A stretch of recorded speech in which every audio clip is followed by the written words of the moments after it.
మాజీ డీఎస్పీ నళిని తెలంగాణ ఉద్యమంలో తన ఉద్యోగానికి రాజీనామా చేసి మరీ ఉద్యమంలో పాల్గొన్న వీరవనిత.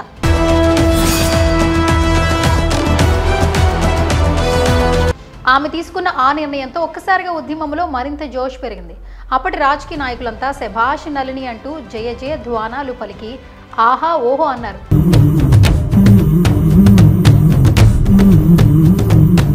తీరా తెలంగాణ రాష్ట్రం ఏర్పడ్డాక ఆమెను పక్కన పెట్టేశారు. దీంతో ఆమెను క్రమంగా అంతా మర్చిపోయారు.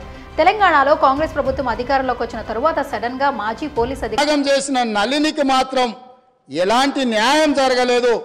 తెలంగాణ ఉద్యమంలో కీలకంగా పనిచేసిన ఆ ఉద్యోగిని బీఆర్ఎస్ అధికారంలోకి వచ్చిన తరువాత మర్చిపోవడంతో పాటు ఎలాంటి ప్రాధాన్యత ఇవ్వకపోవడంతో కాంగ్రెస్ ప్రభుత్వం అధికారంలోకి రాగానే ఆమె ఆచూకీ తెలుసుకుని సీఎంను కలవాలంటూ మాజీ డీఎస్పీ నళినికి కబురు పంపారు.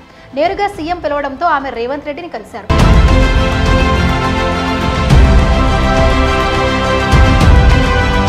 నళినికి పోలీసు శాఖలో గతంలో ఆమె పనిచేసిన హోదాకు తగ్గకుండా ఉద్యోగం ఇచ్చేందుకు ప్రతిపాదించగా నళిని తిరస్కరించింది. తెలంగాణ రాష్ట్ర సాధన కోసం డీఎస్పీ ఉద్యోగానికి రాజీనామా చేసింది. ప్రస్తుతం ఆమె ఆధ్యాత్మిక మార్గంలో ఉన్నారని, ఉద్యోగం చేసేందుకు సిద్ధంగా లేరని స్పష్టం చేస్తుంది. పోలీసు ఉద్యోగానికి అవసరమైన ఫిట్నెస్తో తాను లేనని చెబుతూ ప్రభుత్వం సహాయం చేయాలనుకుంటే పేద విద్యార్థుల కోసం సహాయం చేయాలని అడిగింది. దీనికి సంబంధించి 2 వినతి పత్రాలను సీఎం రేవంత్ రెడ్డికి అందజేశారు. నళిని సీఎం రేవంత్ రెడ్డిని కలిసి దాదాపు 7 నెలలు అవుతున్నా ఆమె చేసిన వినతులపై ప్రభుత్వం నుంచి సానుకూల స్పందన రాకపోవడంతో ఆమె మరోసారి ప్రభుత్వానికి లేఖ రాసింది. కొంచెం ఘాటైన పదాలను ఉపయోగిస్తూ ఆమె లేఖ రాయడం తీవ్ర చర్చనీయాంశమవుతోంది. ప్రభుత్వానికి తాను అందించిన వినతి పత్రాలపై సానుకూల స్పందన రాకపోవడంతో సామాజిక మాధ్యమం ఫేస్బుక్ లో ఆమె ఒక పోస్ట్ పెట్టింది. తనను పిఆర్ స్టంట్స్ కోసం వాడుకొని వదిలేశారని మాజీ పోలీస్ అధికారి నళిని ఆవేదన వ్యక్తం చేసింది. యాచకులకు ఇచ్చిన విలువ కూడా తనకు రేవంత్ ప్రభుత్వంలో ఇవ్వటం లేదని అంటుంది.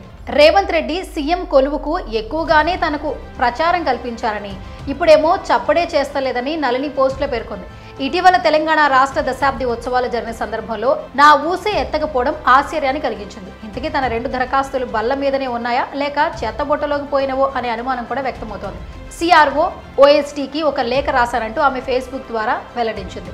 చిన్నప్పుడు అడుక్కుంటూ ఎవరైనా ఇంటి ముందుకొస్తే ఇంట్లో చల్లనం లేకపోతే పైకి వెళ్ళవయ్యా అని మెల్లగా చెప్పేవాళ్ళమని, కనీసం అలాంటి మర్యాదైనా తనకు ఇస్తారేమో చూడాలని పేర్కొంది.